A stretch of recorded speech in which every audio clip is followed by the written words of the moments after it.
What is up, guys? Today I'm going to bring you guys an updated DDD deck profile. Don't lose your way, your mind, we have to be as one. So anyway, guys, DDDs are a deck that are pretty affected by the new rules. I'm not going to sugarcoat it for you guys. They are not. The new master rules really affected them, and missing Executive Genghis is a big deal. I know it's DDD players in the TCG have had a really bad time because we waited for Genghis, now we're waiting for Big Genghis. But anyway, this is, I think, the best list I've come up with to do what the deck used to do, which is kind of make combo-licious turn 1 boards. Now, I will readily admit this is not the... There are so many different things you can do with this deck, but I feel like this is the best list I could come up with for you guys. So anyway, we'll go ahead and get straight to it. So first off, I have 3 copies of DD Savant Kepler. Kepler is pretty much it searches your search card. It's sort of like your Summoner's Arts, your Gate, so it's a pretty dang important card. You play 3 because you won't see it in your opening hand. Then 3 Ragnaroks. Ragnarok is probably the best card in the entire... In my opinion, it's my favorite DDD monster, and it's one of the best because when it's normal or special summoned, it can special summon a DD monster from your graveyard. There's some neat things you can do with it. You can actually tribute summon it. You can tribute a monster in the extra monster zone and then bring that monster right back. It's both its pendulum and monster effect are really good at extending combos, and people forget it has that text where it can tribute a DD monster to banish monster your opponent controls, so you can use it to bait things like Dryden and get them out of the way. And that's actually really nice. Ragnarok's definitely a 3-up staple. And I still have 2 Thomas. I swear by Thomas. Thomas is... In my regional, I only had 1, and I really wish I had the second one. Thomas's pendulum effect comes up quite often, and the 1 card, the basically like 2 card rank 8 to go into Kali Yuga is one of the best turn 1 going second plays this deck has. It's one of the few. So I feel like Thomas is kind of, 2 is kind of the bueno number for Thomas, because, you know, cards like Pod Desires, etc.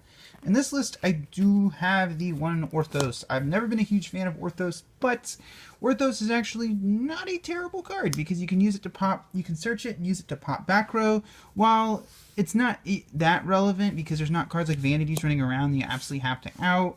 But it's actually a really nice combo piece for using it to climb into the Big Alexander, the one we got in Code of the Duelist. So overall, I feel like this is probably like, it's a necessary card because you need to get an Executive Alexander, at least in my opinion.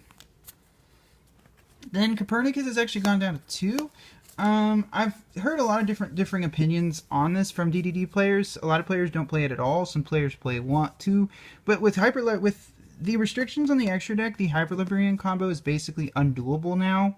So, but I still like the card because it allows you to extend, it allows you to foolish things that then extend and allow you to keep going further. And there's just so many little niche combos with the card, and I actually really like it. And you can use it. It also is a pendulum monster, so you can use it with Orthos to make Siegfried. There's some little niche plays with it. Then of course the Slime Brigade, 3 Swirls and 3 Necros. Not too much to say here. I've heard some DD players that are considering cutting this down to 2, and you definitely can, but I feel like these 3 are always going to be a staple at 3 Slime. The Swirl is probably one of the better cards in the archetype, but Necro kind of allows you to keep extending and keep going. There's also Vice Typhoon, but until we get Executive Genghis, I don't think Vice Typhoon is worth playing as of now, and you never want to normal summon a Vice Typhoon, I'm sorry. I'm not tributing 2 monsters to bring 1 from the deck. Then we have 2 Gofus. You definitely could play 3, but I feel like that could get a bit too cloggy, and you really don't... DDDs really are a deck that needs certain types of hands to go off, so I feel like 2 Gofus kind of the bueno number. It is a card that is going to be targeted on the ban list at some point, so it's definitely... But I feel like as long as it's at 3, you should play it as the maximum amount Konami will allow you, but I kind of like it at 2 because it is not a DDD monster, and DDDs are very xenophobic with non-DDD cards. So I feel like 2 Gofu, because being able to open up 2 monster zones with just 1 card is really good. Then of course we have the 3 Lamias. Lamia is still a really fantastic card. It helps you it can do a lot of things to help you climb into Link monsters, which is really good. And with DD Ghost, the other tuner, you can set up more copies in the graveyard. And I've always had times where I wished I had a second Lamia in the rotation. So yeah, Lamia is a pretty good card. Speaking of ghosts, we have the 2 Ghosts. Ghost is a card I know a lot of DDD players don't play at all. It's constantly, but I really, really do like it because whenever it's sent to the grave by any means, it can target another DD or dark contract and put it in the grave. So you can put extra copies of Necroslimes and Lamias, so you don't draw them, and so you put extra cards that you put cards that you want extra copies of in the grave with it. Its banish effect is also really good because due to the lower amount of resources this deck has now, being able to put a banished monster back in the graveyard is while it seems niche, it's actually really good, and it works with Allure to Darkness as well. Then the last monster is 1 Max C. As long as Max C is legal, you play it at the maximum amount. Konami will allow you to play it. So yeah, Max C. For the spell lineup, we have 1 Foolish Burial. Not too much to say. Everything works in the grave. Pretty standard.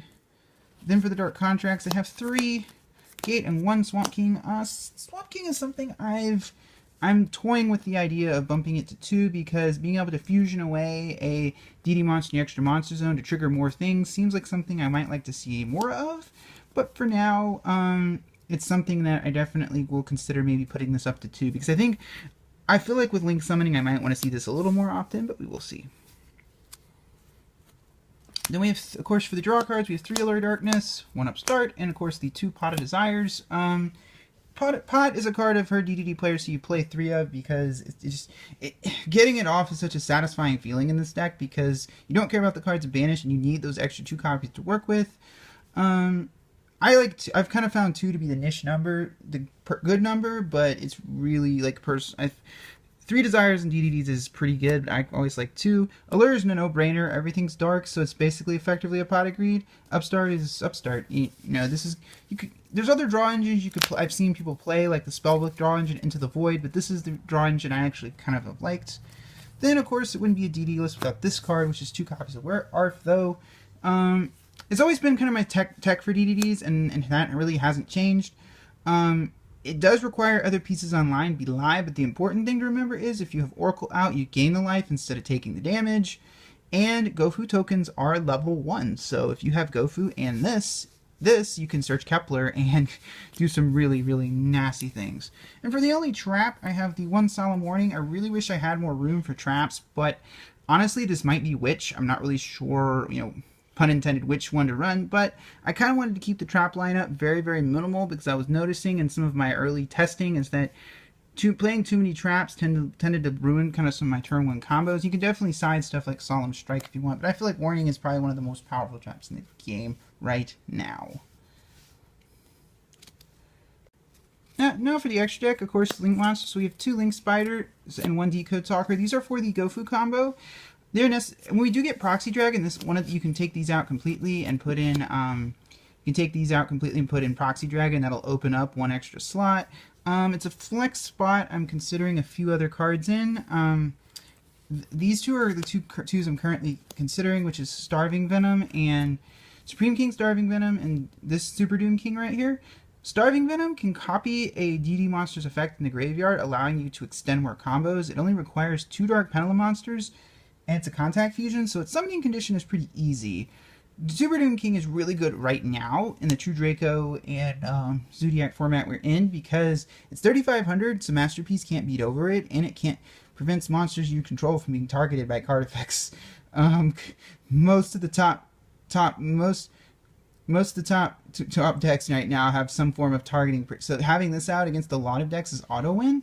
You could definitely side this and maybe main deck this, but it's really up to you. You guys can let me know in the comment section below which one of those you would play. Next up, we have 2 copies of Executive. For the fusions, we have 2 Genghis, 1 Oracle, and 1 Beowulf. This is the fusion lineup most DD players have ran last format. I was playing the second Oracle, but there's just no space for the second Oracle anymore, and Beowulf's kind of like, it's a little niche card. There's certain situations where the piercing damage, if my opponent, people don't read what a lot of the DD monsters do because they don't see them very often, so both of its effects are actually really good, and if they happen to leave it out and set a bunch of back row, this will heavy storm them during your standby phase, which is kind of neat. 2 Genghis is good. The second one does come up, and there's build, and I feel like it's kind of proper at 2. Oracle, as much as I like the card, if you can get away with 1 now because cards like Ghost and Omega exist. So yeah. And for some of the synchros, for the I have 2 level 7s, which is 1 Odd Eyes Meteor Burst and 1 Gust King Alexander. Alexander's kind of one of those kind of combo extenders that you basically need now.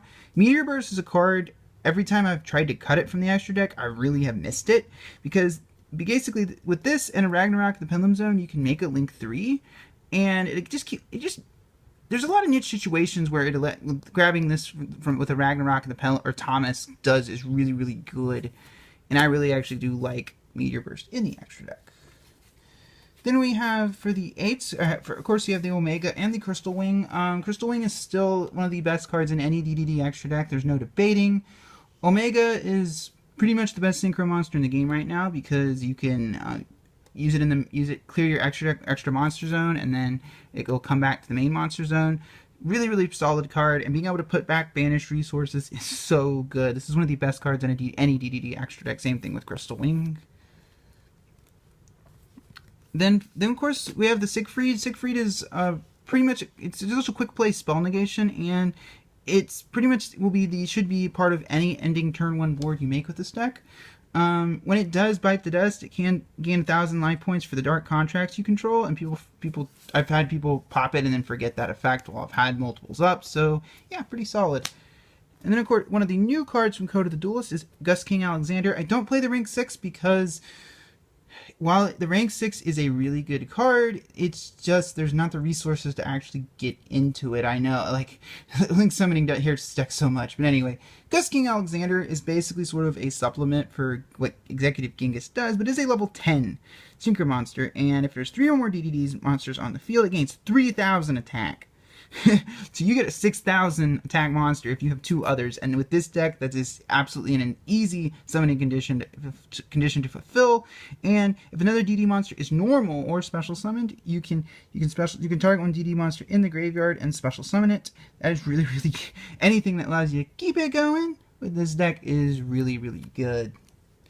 And of course, for the rank 8s, we have 2 Duo Don King Kali Yuga and Hope Harbinger. I've heard DDD players say they've cut this, and they are crazy. This is the best going second play this deck has. It's an auto win. If typically it's one of those if it goes off, it's game type situations. Being a cold wave on legs for the entire board that can't be stopped unless your opponent strikes it is pretty dang nice. And Hope Harbinger is like again, if you remember the DD combos, it's usually one of the cards you want to end your board on. It protects your smaller monsters from being attacked, and it also can negate a spell and add it as an exceed material. So anyway, guys, let me know what you guys think of this DD deck profile down in the comment section down below. And as always, I'd like to thank you guys for watching. This is Orstorm, signing out.